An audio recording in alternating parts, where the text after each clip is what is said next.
Hello my dear students, मैं हूँ Meenakshi from VM academy classes Nashik. बच्चों, हम देख रहे हैं क्लास 12 का chapter number 2 mechanical properties of fluids और आज उसका लेक्चर नंबर 17 जिसमें हम टॉपिक स्टडी करने वाले हैं excess pressure across a free surface of liquid. लेकिन इसके पहले मैं आपको बता दूं, इसके पहले के सभी लेक्चर्स ठीक से देखो, ठीक से समझो, तभी आपको ये टॉपिक समझ में आएगा।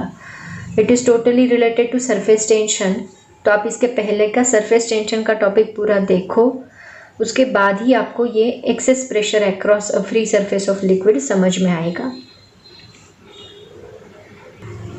तो देखो बच्चों, जितने भी मॉलिक्यूल्स होते हैं सरफेस के ऊपर, दिस इज द सरफेस, इसके ऊपर के जो मॉलिक्यूल्स होते हैं वो बोथ साइड से फोर्स एक्सपीरियंस करते हैं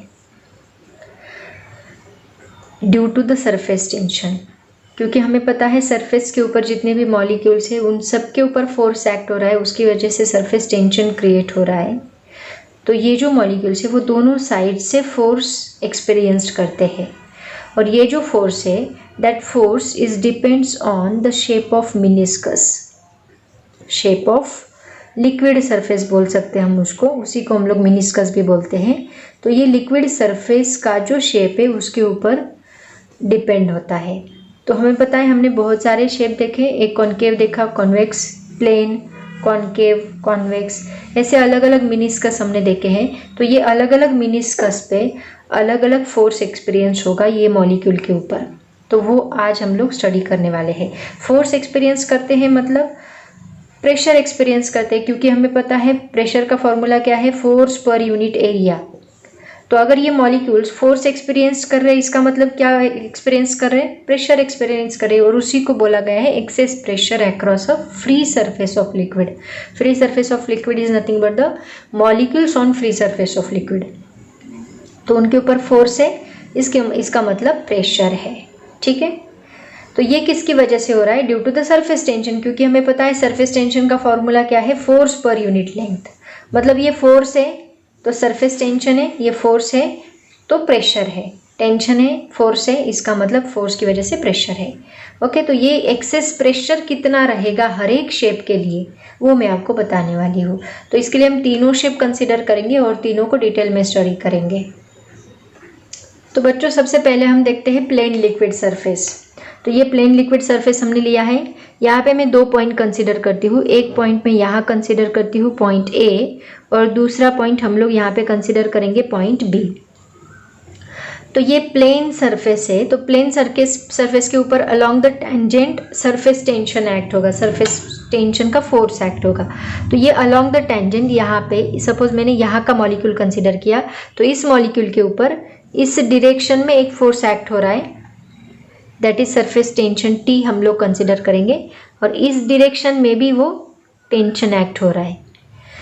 तो पॉइंट ए की अगर हम बात करें, पॉइंट ए कहाँ है, आउटसाइड द लिक्विड, लिक्विड के जस्ट बाहर। पॉइंट बी कहाँ है, इनसाइड द लिक्विड। और ये दोनों पॉइंट के बीच में हमने इतना डिस्टेंस लिया है, वहाँ पे प्रेशर जो है वो नियरली, प्रेशर डिफरेंस जो है दोनों पॉइंट के बीच में वो नियरली इक्वल टू 0 रहेगा। मतलब P A minus P B अगर हमने लिया तो ये हमें 0 मिलेगा, बिल्कुल भी डिफरेंस हमें नहीं मिलेगा। ये दोनों पॉइंट के बीच में इतने नज़दीक ये दोनों पॉइंट हमने लिए हैं।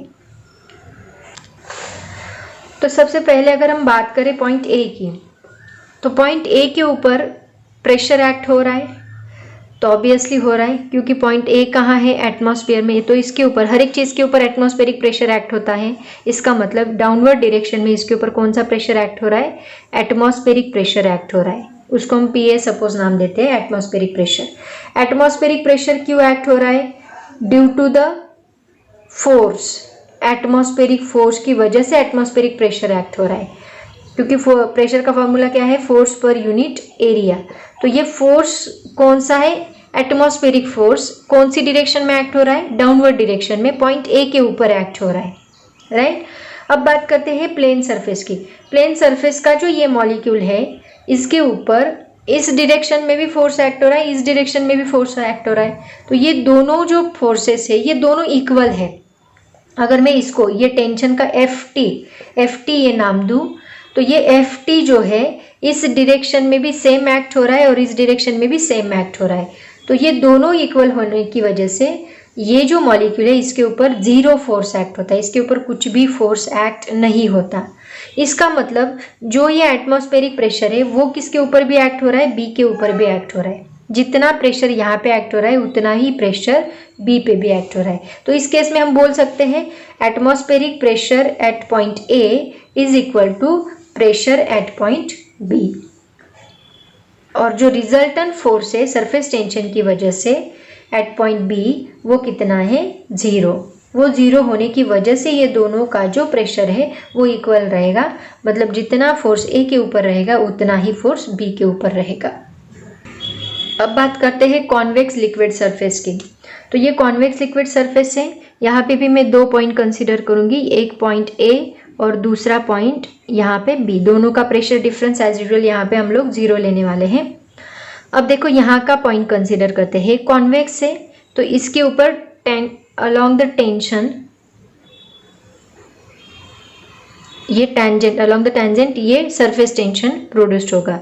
इस साइड में भी अलोंग द टेंजेंट ये सरफेस टेंशन प्रोड्यूस्ड होगा। इसकी वजह से जो फोर्स है, सपोज मैंने इसको नाम दिया Ft1 और इसको मैंने नाम दिया Ft2।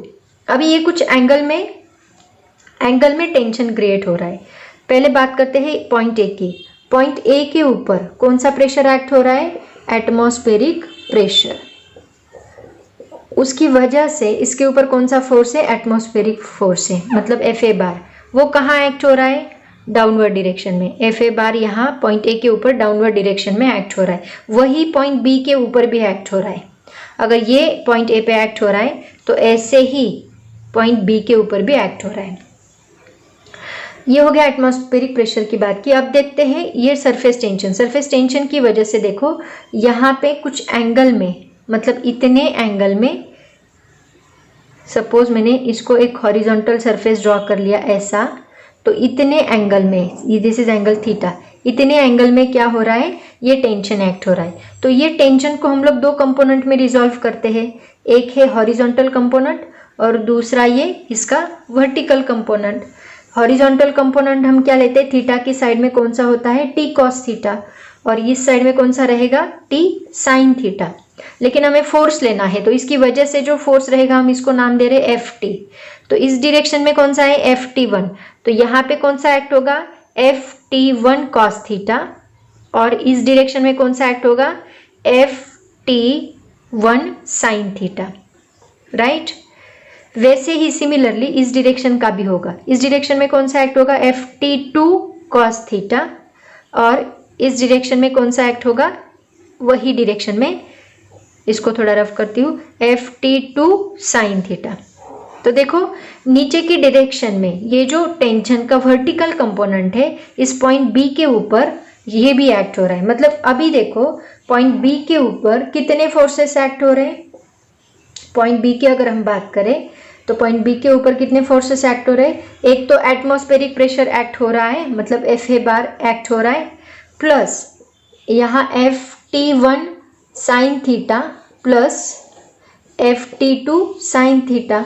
अब यहाँ पे ये दोनों फोर्सेस इक्वल होते हैं, मैंने आपको बोला ये दोनों फोर्सेस इक्वल है, इसका मतलब Ft1 और Ft2 दोनों भी इक्वल है तो हम Ft मान सकते हैं। तो B इज इक्वल टू हमें क्या मिलेगा, Fa plus 2Ft sine theta, इसका वर्टिकल कंपोनेंट जो डाउनवर्ड डायरेक्शन में एक्ट हो रहा है। तो यहाँ B पे A से B ज़्यादा फोर्स लगेगा, मतलब हम बोल सकते हैं pressure at point B is greater than pressure at point A convex surface में।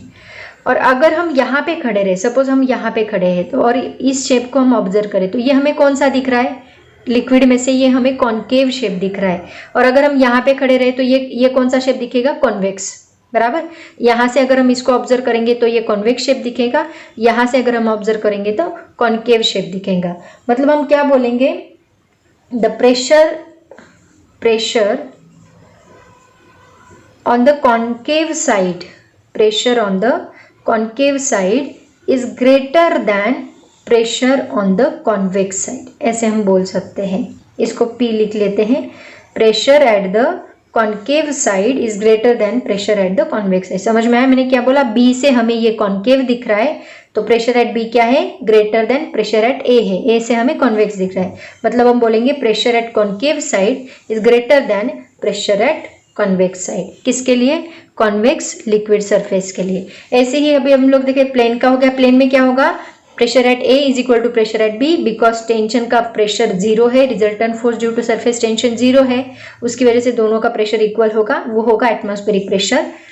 दूसरा, कॉन्वेक्स लिक्विड में बी पे ज्यादा प्रेशर रहेगा क्योंकि इसका वर्टिकल कंपोनेंट है टेंशन का, वो नीचे की डायरेक्शन में, उसकी वजह से ज्यादा प्रेशर रहेगा बी पे, और ए पे कम रहेगा। मतलब कॉन्केव साइड पे ज्यादा रहेगा, कॉन्वेक्स साइड पे कम रहेगा। ऐसे ही देखते कॉन्केव का क्या होगा।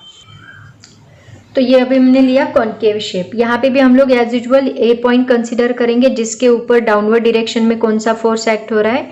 एटमॉस्फेरिक प्रेशर का एटमॉस्फेरिक फोर्स एक्ट हो रहा है। यहाँ बी पॉइंट मैंने कंसीडर किया।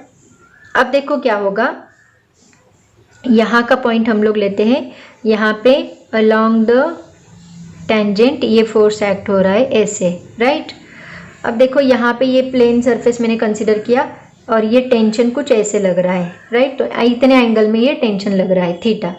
तो इसको रिजॉल्व कर लो वर्टिकल एंड हॉरिजॉन्टल कंपोनेंट में। तो ये कौन सा होगा? ये एफ टी मैंने कंसीडर किया, तो ये होगा एफ टी कॉस थीटा, ये होगा एफ टी साइन थीटा।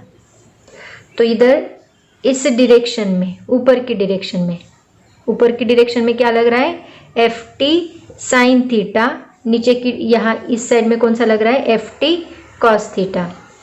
तो इसका जो इस साइड का भी एफ टी कॉस थीटा, पहले इसमें मैं बताना भूल गई, ये जो एफ टी कॉस थीटा है horizontal equal and opposite force है, तो ये कैंसिल होता है, राइट ना, इक्वल एंड अपोजिट सेम उधर भी। और यहाँ पे कौन सा लगेगा वापस? ये एफ टी, इसको ए को थोड़ी देर निकाल लेते हैं, एफ टी साइन थीटा। मतलब देखो दो एफ टी साइन थीटा और एफ ए कहाँ लग रहा है? एफ ए कहाँ लग रहा है? एफ ए नीचे की डायरेक्शन में लग रहा है। और एफ टी साइन थीटा, दोनों एफ टी साइन थीटा कहाँ लग रहे हैं? ऊपर की डायरेक्शन में। दो एफ टी साइन थीटा ऊपर की डायरेक्शन में, एफ ए नीचे की डायरेक्शन में। तो यहाँ पे क्या होगा, जो प्रेशर एट पॉइंट ए है वो क्या है?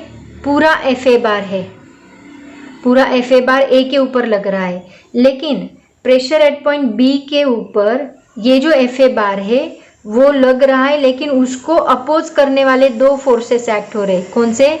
2ft sine theta. जब वो बी पे एक्ट होता है तो ये यहाँ से अपोजिशन आ गया, पूरा एफ ए बार नहीं आया। ए के ऊपर, ए बाहर है, ए कहाँ है? इधर है। ए के ऊपर पूरा फोर्स एक्ट हो रहा है, बट बी के ऊपर ये जो टेंशन है, ये टेंशन की वजह से ऊपर की डायरेक्शन में दो फोर्सेस एक्ट हो रहे। ये दो फोर्सेस एक्ट होने की वजह से ये पूरा एफ ए बार नीचे नहीं आ रहा है, राइट ना। इसका मतलब हम बोल सकते हैं यहाँ पे, यहाँ ए का प्रेशर ज्यादा है, बी का प्रेशर कम है।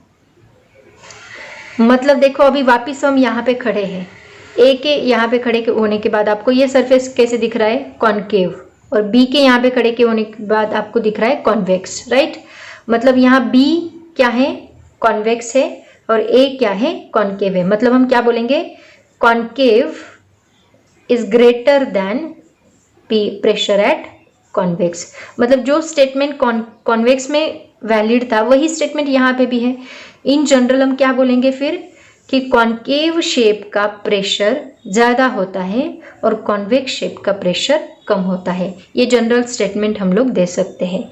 ऐसे तीनों केसेस में हम लोगों ने अलग अलग स्टडी किया है कि excess pressure across the free surface of liquid कैसे होता है। तो जनरल स्टेटमेंट यही निकल के आया कि प्लेन सरफेस के लिए, तीनों में बताती हूँ, रफ करके रुको।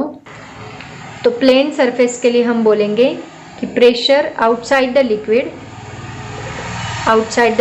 इज इक्वल टू होता है pressure inside the liquid. Inside the liquid का और आउटसाइड द लिक्विड सरफेस का प्रेशर सेम होता है। दूसरे स्टेटमेंट में हम बोलेंगे, ये सरफेस के लिए बात करें, हम सरफेस, फॉर सरफेस ओनली। पूरा लिक्विड में जाने के बाद नहीं डेप्थ बढ़ता जाएगा, उसके साथ साथ प्रेशर भी बढ़ता जाएगा। ये सिर्फ सरफेस की बात हो रही है। दूसरा कॉन्वेक्स। कॉन्वेक्स के लिए हमने क्या देखा? कॉन्वेक्स सरफेस, उसके लिए हमने क्या देखा?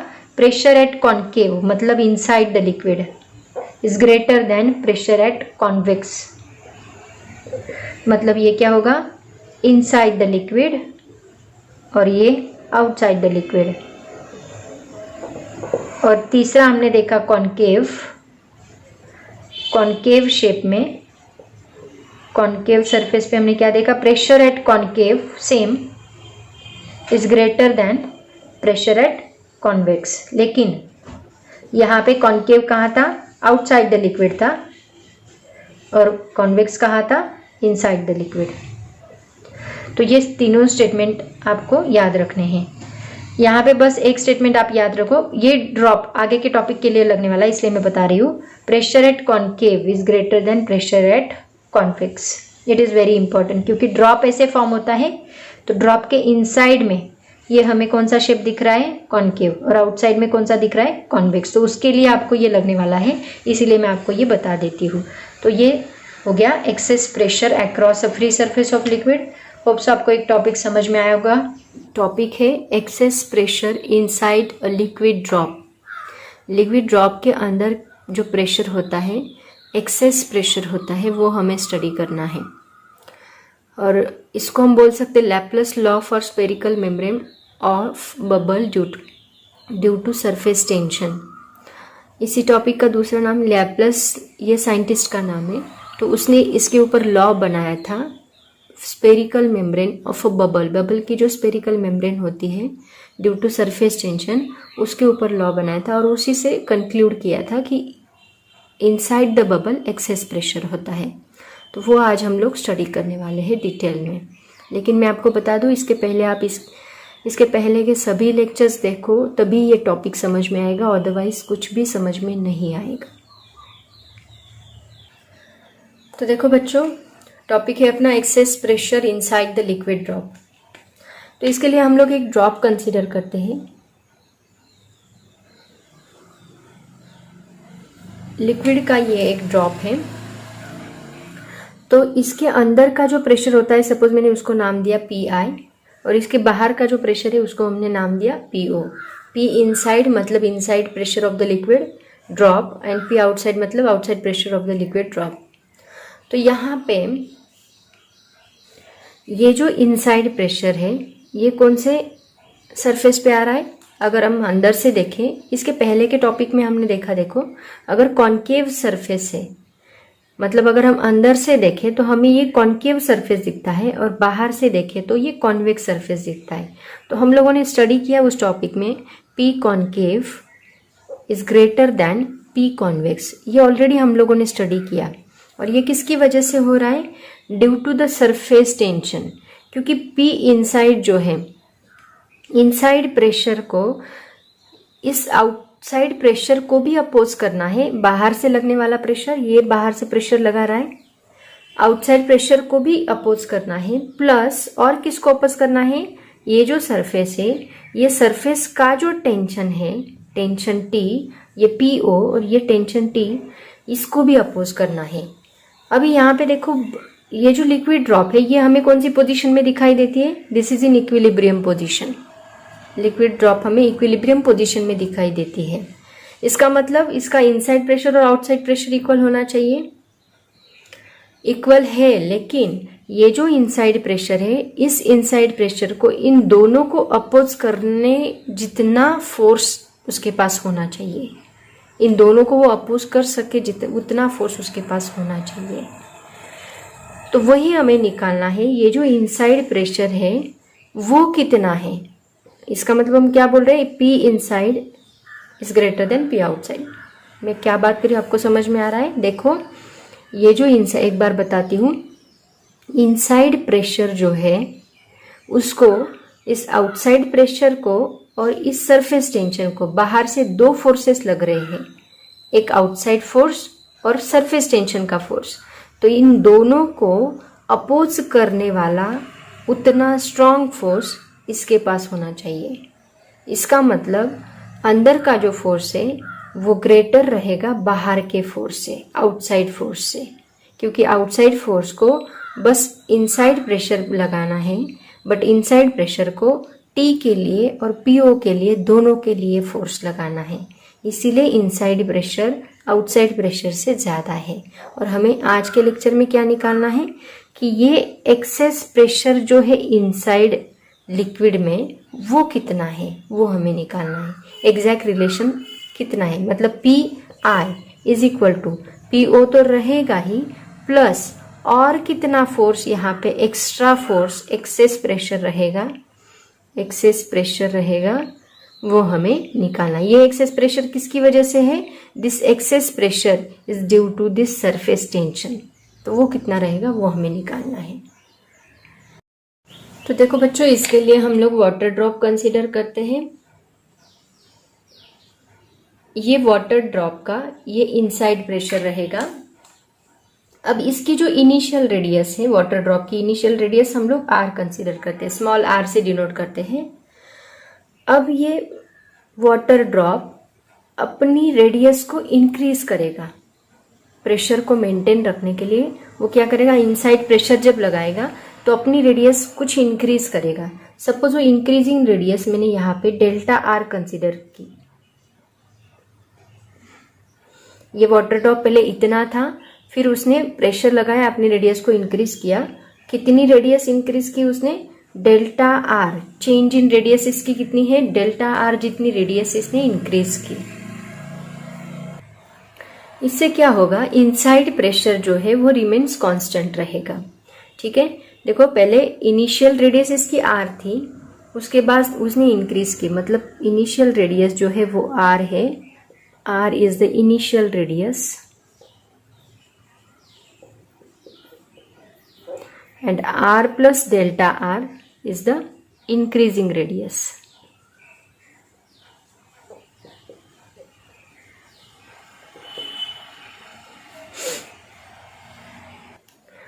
तो उसकी वजह से इसका जो इनिशियल एरिया रहेगा, सपोज हमने उसको नाम दिया A1 नाम देती हूँ मैं इस ड्रॉप का एरिया, वो क्या बनेगा? A1 is equal to initial area of the drop, वो क्या बनेगा?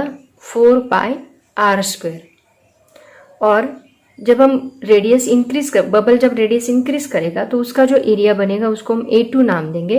इस बार रेडियस क्या बन गई? r प्लस डेल्टा r, मतलब 4 pi r plus delta r bracket square. तो अगर हमें चेंज इन एरिया निकालना है, चेंज इन एरिया हम कैसे निकालेंगे? A2 minus A1, A2 minus A1 that is equal to, ये वैल्यू पुट कर दो, 4 pi r plus delta r bracket square minus 4 pi r square. तो यहाँ पे अगर हमने 4 पाई कॉमन निकाला तो ब्रैकेट में बचेगा r plus delta r bracket square minus r square. तो यहाँ पे r plus delta r bracket square को हम लोग a plus B bracket square का फॉर्मूला लगाएंगे। क्या है formula? a plus B bracket square is equal to a square plus 2ab plus b square. तो delta a is equal to हमें क्या मिलेगा? ये 4 पाई एज इट इज रहेगा, और ब्रैकेट में ये r plus delta r a plus B को कंसिडर करके r square plus 2r delta r a into B plus delta r square, और ये माइनस r स्क्वायर यहाँ पे एज इट इज रहेगा। तो ये r स्क्वायर और ये माइनस r स्क्वायर कैंसिल होगा। 4 पाई से पूरे ब्रैकेट को मल्टीप्लाई कर दो तो हमें मिलेगा 4 2 ज़ा 8 पाई, और ये r into delta r as it is रहेगा, प्लस 4 इंटू 4 पाई और ये डेल्टा r स्क्वायर। लेकिन बच्चों देखो, ड्रॉप ऑलरेडी इतनी छोटी होती है और उससे भी छोटा, बहुत ही छोटा होता है डेल्टा r स्क्वायर। अगर हमने ये delta r square nearly equal to 0 consider किया, delta r square nearly equal to 0 consider किया, तो हमें डेल्टा a क्या मिलेगा? 8 pi r into delta r plus ये डेल्टा r स्क्वायर 0, तो ये होल टर्म 0 बनेगी। मतलब यहाँ पे आपको बस एरिया कितना मिलेगा? Change in area delta a is equal to 8 pi r delta r। ये आपको क्या मिला? This is the change in area. Understand everybody? ये एरिया आपको याद रखना है, आगे जाके हमें यूज करना है। मैं इसको पहले रफ करती हूँ। तो देखो बच्चों, अभी हमने चेंज इन एरिया निकाला, that is equal to 8 pi r into delta r। अभी यहाँ पे हमें एक बात पता है कि प्रेशर जो है PI is greater than PO है। ड्रॉप का pressure inside pressure outside pressure से ज़्यादा है, मतलब P concave is greater than P convex. तो तो यहाँ पे जो एक्सेस प्रेशर हमें मिलेगा वो कितना मिलेगा, excess pressure inside the liquid वो कितना मिलेगा, inside the drop, that is equal to PI minus PO। जैसे हमने चेंज इन एरिया निकाला वैसे ही हम इनसाइड प्रेशर निकालेंगे, क्योंकि यहाँ पे इनसाइड प्रेशर ज़्यादा है तो PI माइनस PO हम लोग लेंगे आउटसाइड प्रेशर, दोनों को माइनस करेंगे। ठीक है, तो ये हमें मिला एक्सेस प्रेशर। अब देखो यहाँ पे अंदर से फोर्स लग रहा है, बराबर, यहाँ से फोर्स लग रहा है, उसकी वजह से डिस्प्लेसमेंट चेंज हो रहा है, फोर्स भी लग रहा है और इसका डिस्प्लेसमेंट भी चेंज हो रहा है। मतलब फोर्स इंटू डिस्प्लेसमेंट, ये किसका फॉर्मूला है, फोर्स इंटू DS हम बोलेंगे, डिस्प्लेसमेंट चेंज इन डिस्प्लेसमेंट, ये किसका फॉर्मूला है, this is the formula of work done. क्योंकि देखो यहाँ से फोर्स लग रहा है, डिस्प्लेसमेंट चेंज हो रहा है, इसका मतलब वर्क डन हो रहा है, राइट। और वर्क डन किस में कन्वर्ट हो रहा है, work done is nothing but the energy, work done को ही हम लोग बोलते हैं पोटेंशियल एनर्जी, राइट। तो यहाँ पे वर्क डन हो रहा है, तो इस वर्क डन को हम नाम देंगे DW। तो आप लोगों ने सरफेस एनर्जी का फॉर्मूला निकाला है, देखो इसके पहले के लेक्चर्स देखो, उसमें हमने एक सरफेस एनर्जी का फॉर्मूला निकाला है। सरफेस एनर्जी का फॉर्मूला क्या है, T इंटू DA, ये फॉर्मूला हमने डिराइव किया है। तो मैंने आपको क्या बोला, work done is nothing but the energy, इसका मतलब इस E को हम लोग DW बोल सकते हैं।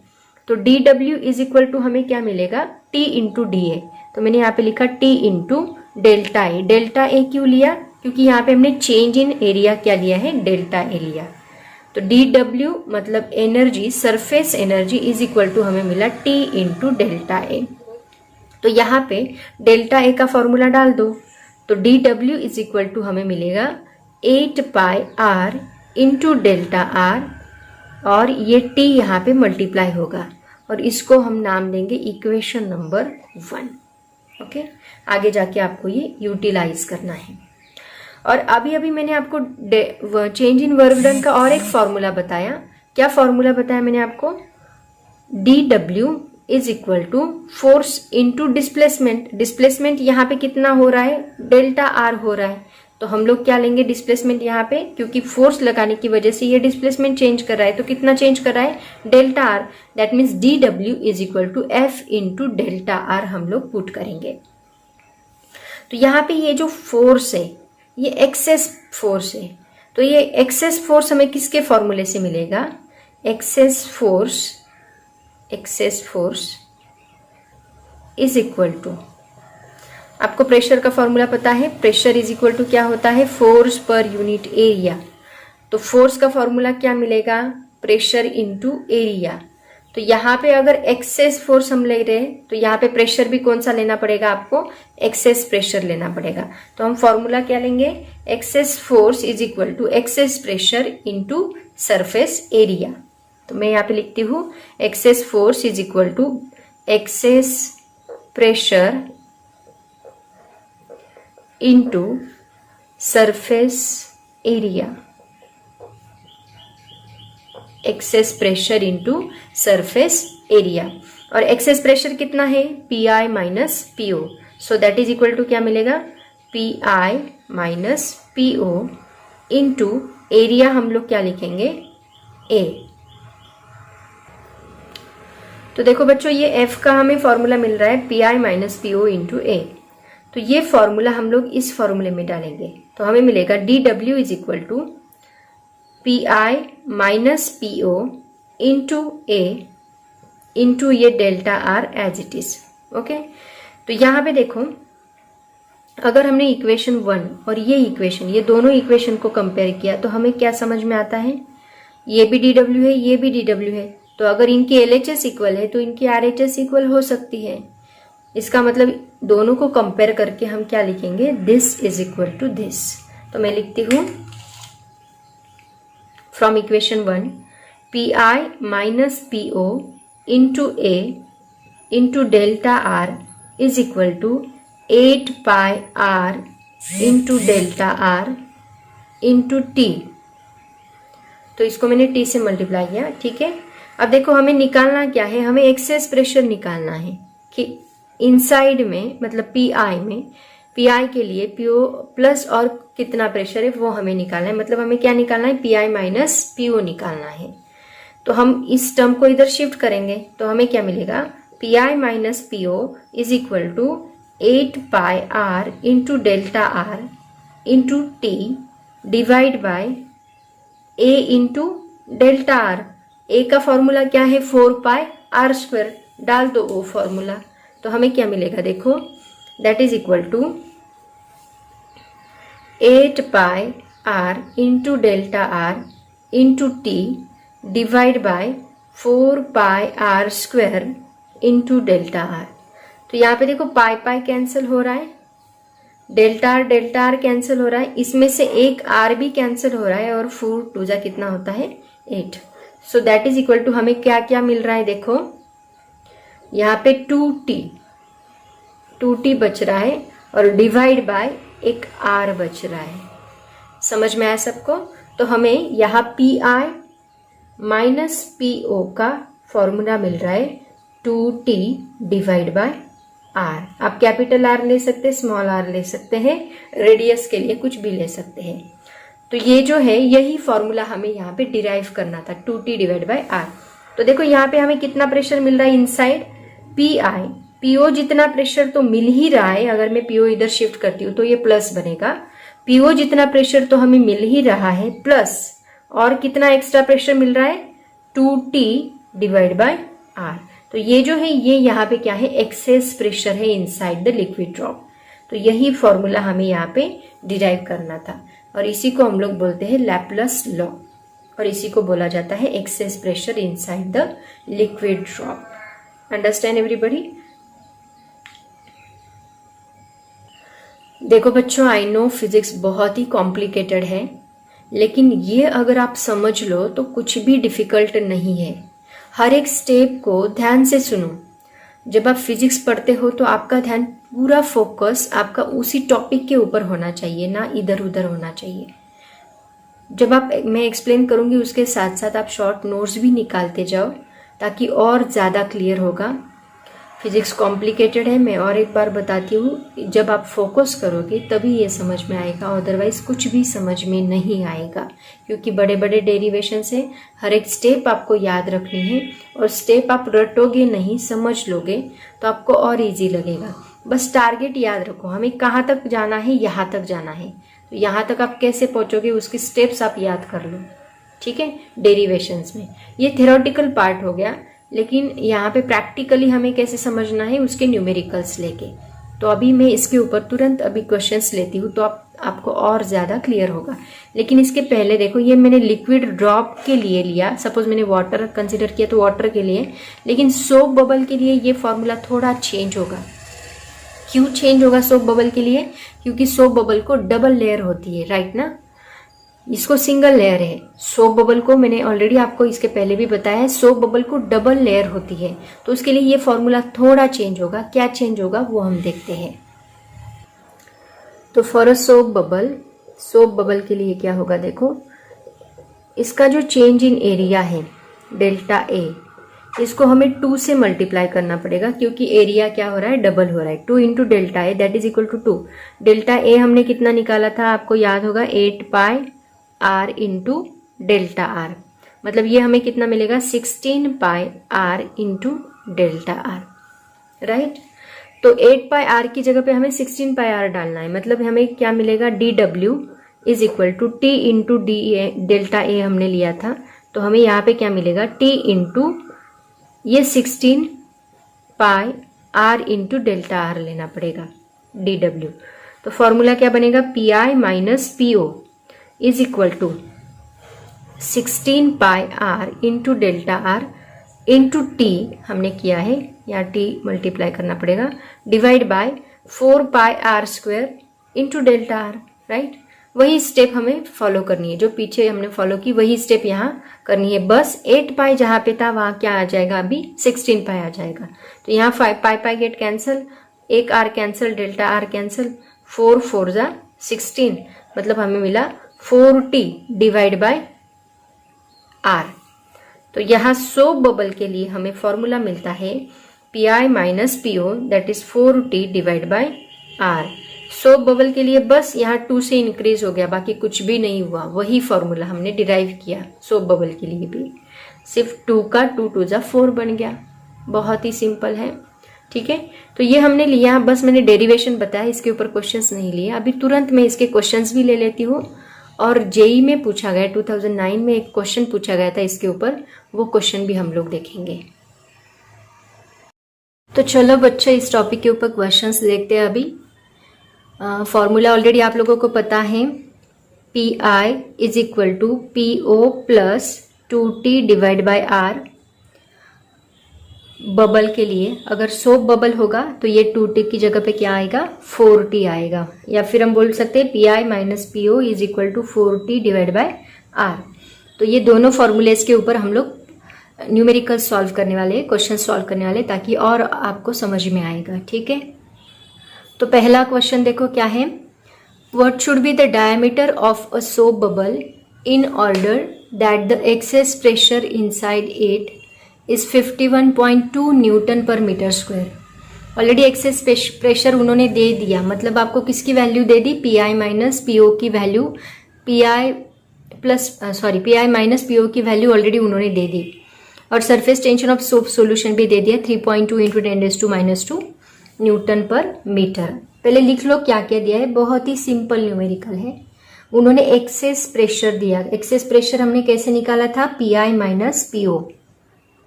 तो ये कितना दिया है, 51.2 न्यूटन पर मीटर स्क्वायर। और उन्होंने सरफेस टेंशन दिया है T, that is equal to 3.2 into 10⁻² newton per metre.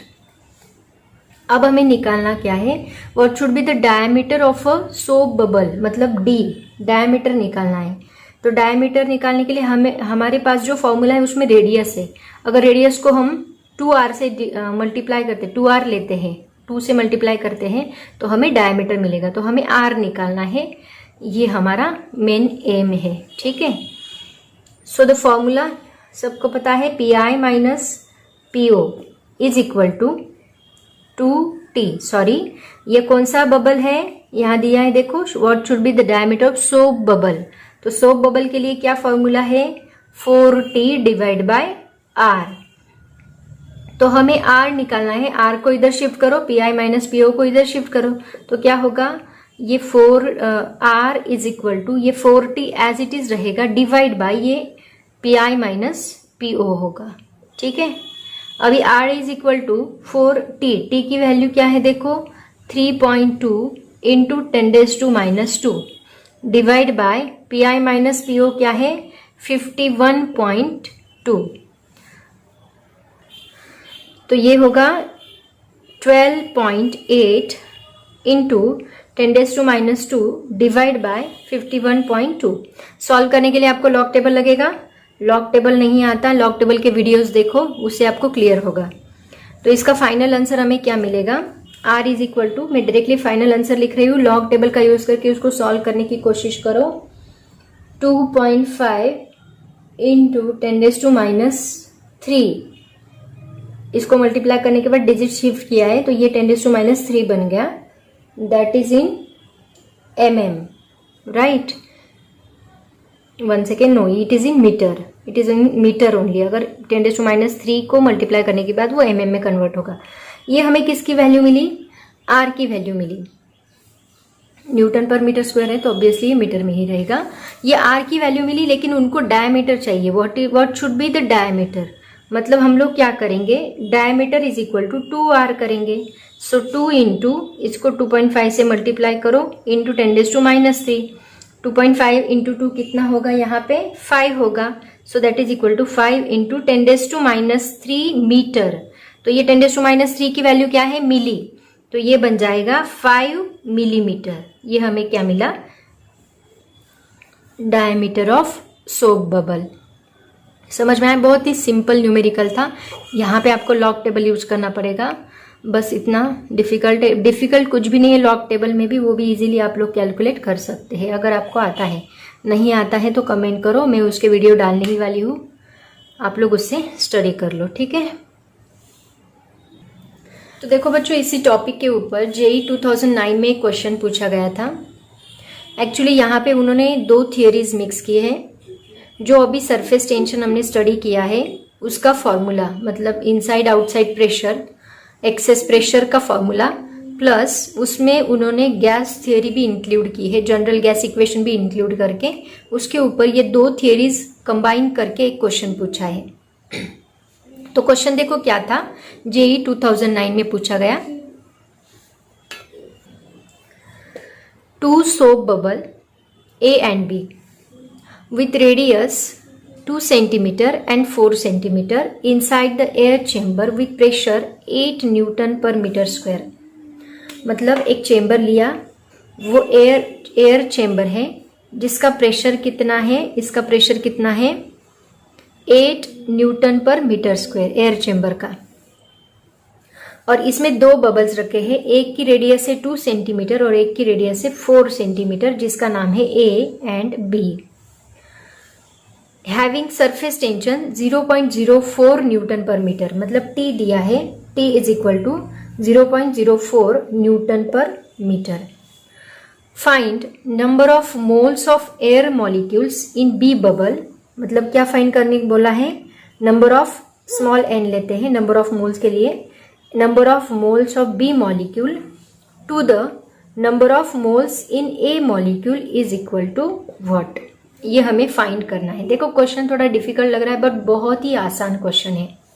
अगर आपको गैस थ्योरी याद होगी तो जनरल गैस इक्वेशन हमने एक फाइंड आउट किया था, उसका यूज करके हमें ये निकालना है। पहले हम गिवन लिख लेते हैं। आर ए दिया है, रेडियस इसकी कितनी दी है 2 सेंटीमीटर, मतलब 2 इंटू 10⁻² मीटर, सेंटी की वैल्यू क्या होती है -2। ऐसे ही आर बी उन्होंने कितना दिया है 4 सेंटीमीटर, मतलब 4 इंटू 10⁻² मीटर।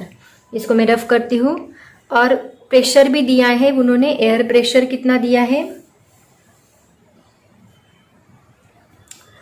एयर प्रेशर मतलब देखो बच्चों यहाँ पे ये एयर चेम्बर है और एयर चेम्बर में ये बबल है, तो यहाँ का प्रेशर उन्होंने दिया है, मतलब ये कौन सा प्रेशर होगा, आउटसाइड प्रेशर होगा, और यहाँ का प्रेशर कौन सा होगा, इनसाइड। इनसाइड प्रेशर को हम बी के लिए बी बोल सकते हैं, ए के लिए ए बोल सकते हैं, राइट ना।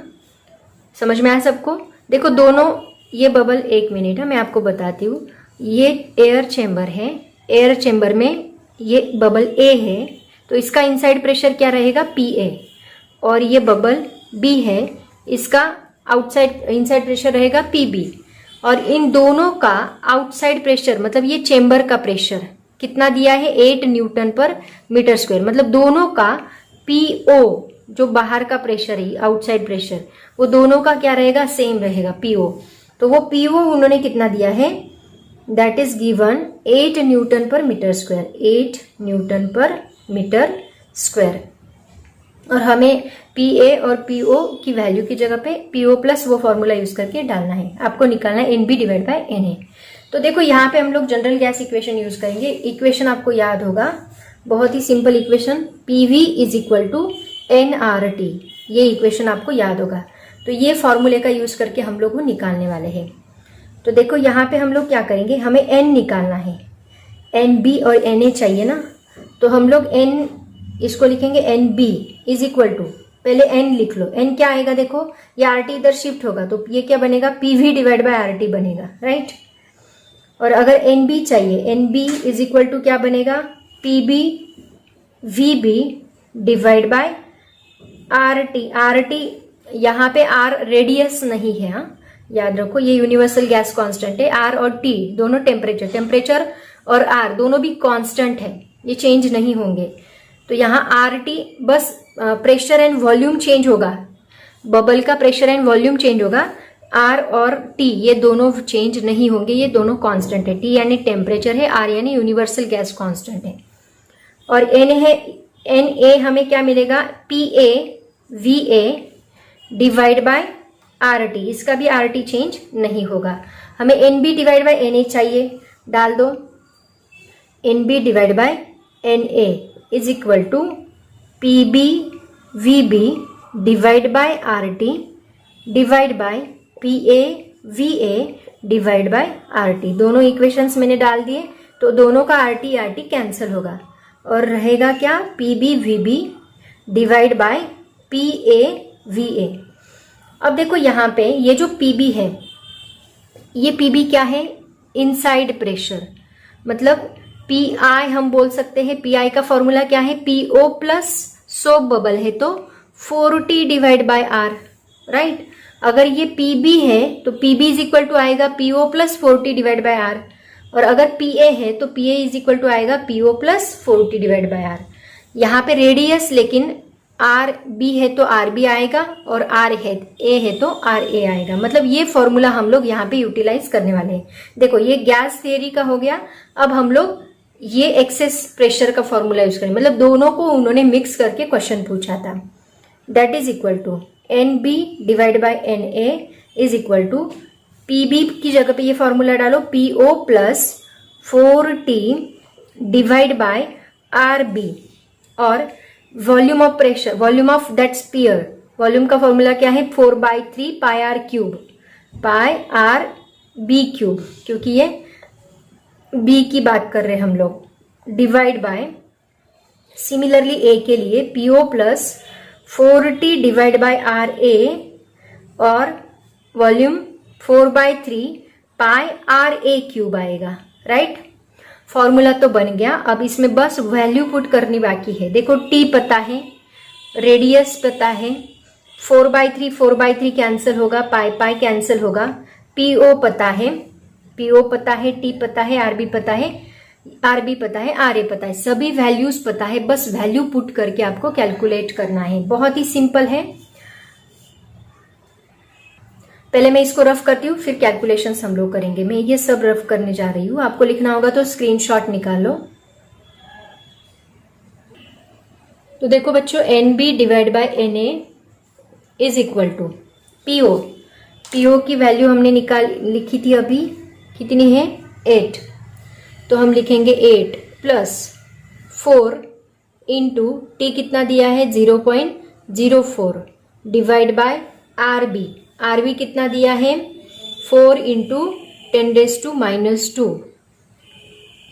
मतलब ये भी कितना आएगा 10⁻² का ही मतलब क्या होता है 0.04 ही होता है, तो ये कैंसिल हो गया, देखो है ना। इंटू 4/3 तो कैंसिल हो गया, आर बी डालो, आर बी कितना है 4 इंटू 10⁻² ब्रैकेट क्यूब, ठीक है, डिवाइड बाय नीचे 8, पीओ क्या है 8, 4 इंटू टी कितना है 0.04, राइट, डिवाइड बाय आर ए कितना है 0.02 आएगा, यहाँ पे 2 इंटू 10⁻² लिखो या फिर 0.02 लिखो, मीनिंग सेम है। और ये क्या है 2 इंटू 10⁻² ब्रैकेट क्यूब। तो अभी सब वैल्यूज डाल दी है, देखो ये कितना बनेगा, दिस इज 2, 0.02 इंटू 2 किया तो हमें 0.04 मिलता है। तो हमें क्या आंसर मिलता है, देखो बहुत ही सिंपल क्वेश्चन है। आप अभी सब कैलकुलेशंस आप बिना लॉग टेबल के कर सकते हैं। ये कैंसिल हो गया, मतलब ये क्या बनेगा 8 + 4 बनेगा, इंटू इसको हम ऐसे लिखेंगे, देखो 4 क्यूब इंटू ये 10⁻² और उसका क्यूब, ऐसे लिखती हूं मैं, किस क्यों लिखा आपको समझ में आएगा। 8 प्लस यहाँ पे 4 2 = 8 बनेगा, ये 2 है तो 2 4 = 8 इंटू 2 क्यूब इंटू 10⁻² और उसका क्यूब।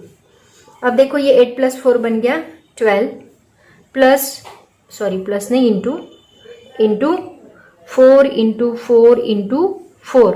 अब देखो ये दोनों भी क्या हो रहे हैं, कैंसिल हो रहे हैं, डिवाइड बाय 8 8 16 प्लस, सॉरी मैं प्लस क्यों लिख रही हूँ, इंटू 2 इंटू 2 इंटू 2, ठीक है। अब देखो 4 4 = 16, तो ये 16 और ये 16 चला गया, 2 2 = 4, तो ये 4 और ये 4 चला गया, बचा 2 and 12, 2 6 = 12। आपका फाइनल आंसर है 6, मतलब आपको मिला NB divide by NA is equal to 6। ये आपका फाइनल आंसर मिला। कितना इजी क्वेश्चन था, बहुत ही इजी था, बस थोड़ा सा दिमाग आपको यहाँ पे लगाना था। ट्विस्ट करके उन्होंने पूछा है, जेई का क्वेश्चन था, बहुत ही सिंपल था। ऐसे ही पढ़ाई करो बेटा यहाँ तक ले, ठीक है। बाकी का हम लोग कल देखेंगे। इस टॉपिक के सभी न्यूमेरिकल्स मैंने आप यहाँ पे दिए हैं, सॉल्व किए हैं। पढ़ाई करो, बहुत ज़्यादा पढ़ाई करनी पड़ेगी। सिलेबस उन्होंने बहुत अच्छा बनाया, अगर आप इतना पढ़ोगे तो जेई भी क्रैक कर सकते हो, डिटेल में किया तो। इससे रिलेटेड सब MCQ सॉल्व करते जाओ ताकि और इजी लगेगा आपको। डिटेल में दिया होता है, बस थोड़ा दिमाग लगाना होता है। ठीक है, आज के लिए इतना काफ़ी है। फिर thank you so much and bye bye.